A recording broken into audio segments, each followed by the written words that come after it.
On a gray Tuesday morning, the kind where the clouds hang low and the world feels just a little heavier, Emily Carter stood on the side of the road with her 10-year-old daughter's backpack slung over her shoulder and panic rising in her chest. Her old Honda Civic, the one she had prayed would make it through another week, had finally given up. The engine coughed once, shuddered, and died in the middle of their driveway. She was already late for the interview she had been waiting months for. Emily was a single mom, a woman whose life had been reduced to a careful balancing act of bills, lunch boxes, second-hand clothes, and endless sacrifice.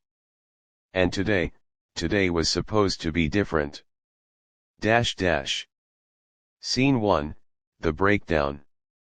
Emily slammed her hands against the steering wheel.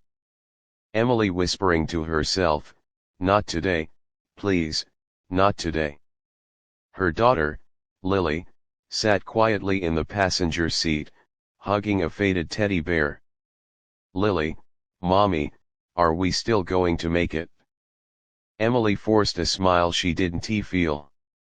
"Emily, of course, sweetheart. Mommy just needs a little help, that's all."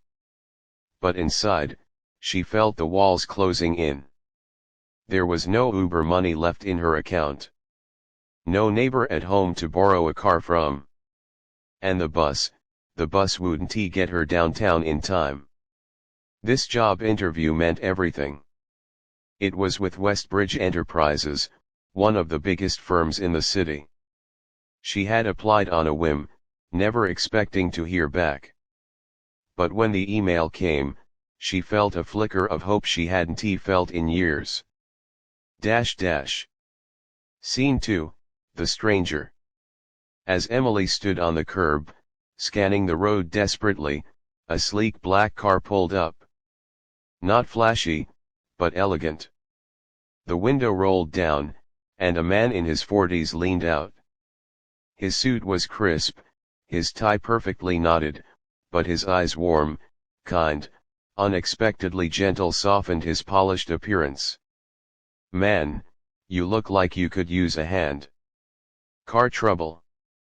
Emily hesitated. Every instinct told her not to trust strangers. But desperation is louder than fear. "Emily, yes, my car died, and I have an interview downtown in less than an hour.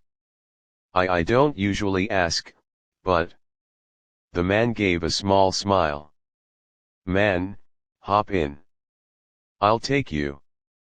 Emily blinked, stunned. "Emily, you don't even know me." "Man, true. But I know what it's like to need a break."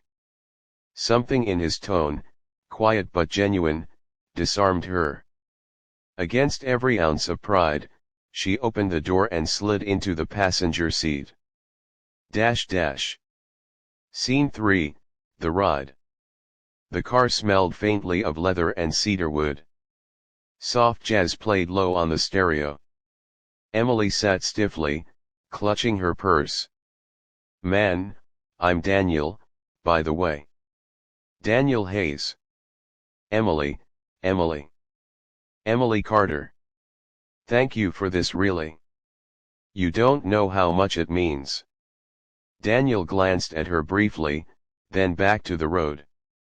"Daniel, so, this interview, big opportunity."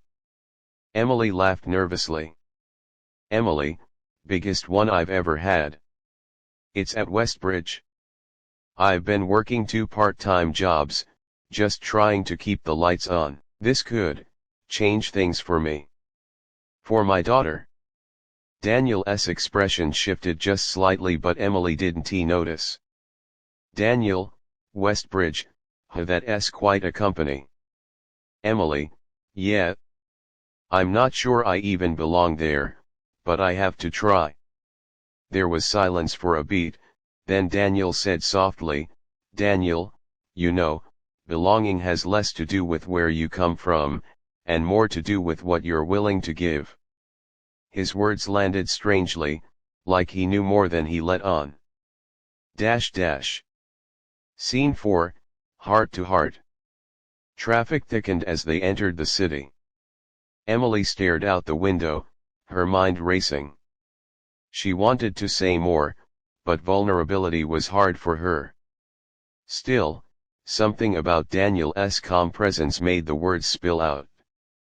Emily, I used to think life would be easier. I married young, thought I'd have the perfect little family. But then, well, life had other plans. Lily's dad left when she was 3. Since then, it's just been us. Some days, I don't know how I'll make it.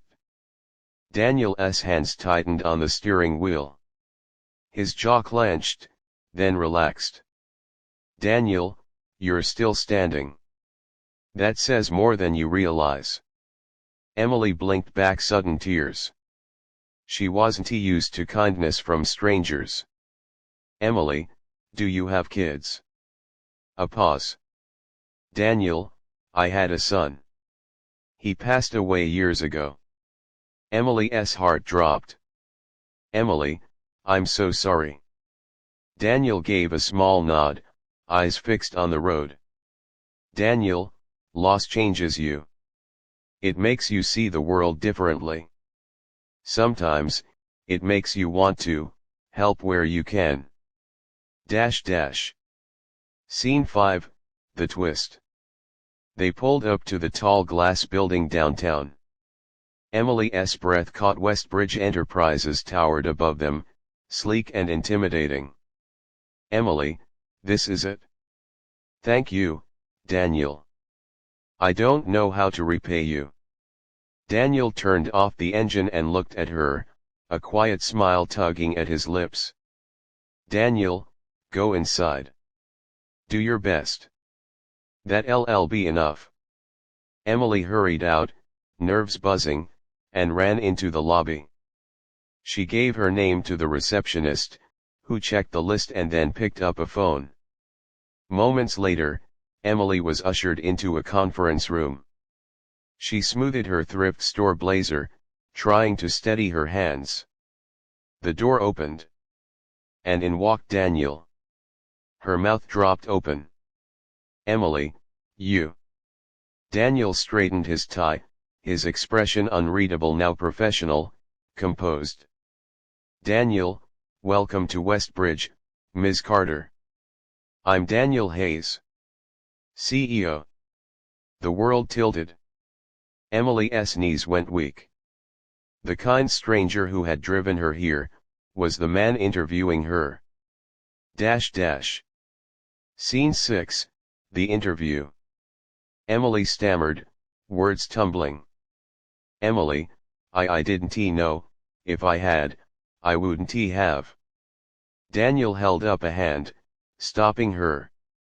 Daniel, relax. I don't want rehearsed answers. I want honesty. Tell me who you are, Emily. Not just a resume. You. Her mind raced. She thought of all the polished answers she had practiced, all the lines meant to impress. But staring at Daniel, she realized none of that mattered. So she spoke from her heart, Emily, I'm someone who knows what it's like to fight for every inch. I've worked nights cleaning offices, mornings serving coffee, afternoons running deliveries just to make sure my daughter has food on the table. I don't give up. I can't. She depends on me. And if I were given the chance here, I'd work harder than anyone else, because failure isn't an option for me. Silence filled the room. Emily's cheeks burned. Finally, Daniel leaned back, eyes glistening with something unspoken. Daniel, that's exactly the kind of fire this company needs. Scene 7, The Offer. The interview ended not with formalities, but with a handshake that felt like a promise. Daniel, we'll be in touch very soon. Emily left the building in a daze. She didn't know if she'd blown it or passed some impossible test. But one thing was certain, that ride had changed everything. 2 days later, she got the call. She had the job. Scene 8, Full Circle. On her first day, Emily walked through the doors of Westbridge with Lily's picture tucked into her wallet. She was greeted not just as an employee, but as someone who had earned her place. Later, Daniel passed her in the hallway. He gave a small nod, almost imperceptible, but enough. Daniel quietly, as they crossed paths, "I told you you belong." Emily smiled, tears threatening to spill. For the first time in years, hope didn't feel fragile. It felt real. Closing narration. Sometimes, kindness is a simple act, a ride offered to a stranger on a desperate morning. Sometimes, it's the spark that lights a future neither person could have imagined. For Emily Carter, it wasn't just a ride. It was the beginning of a new chapter, for her and for her daughter. And for Daniel Hayes, a man who carried his own scars, it was a reminder that even in the depths of loss, giving someone else a chance could bring healing too. Because in the end, kindness costs nothing. But it can change everything.